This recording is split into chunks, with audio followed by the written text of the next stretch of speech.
How to add customer product review on homepage in Shopify. Hey guys, in this video I'll be showing you the steps on how you can add customer product review on homepage in Shopify. So then to begin with, check your internet connection and then log into your Shopify account. Once you're logged into your Shopify dashboard account, here you'll be able to see multiple options. So you can go through your products. So if you have already added your products, you'll be able to see the products right over here. If you want to add a customer review into your Shopify homepage, then you'll need to use a third-party application. For that, open up a new tab and then on the web address bar type in app.shopify.com/judgeme.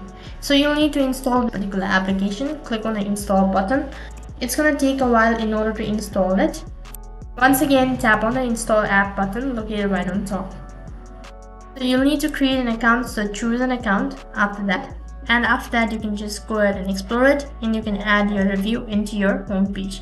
So that is how you can add your customer product review on your homepage in Shopify. That is all for this video.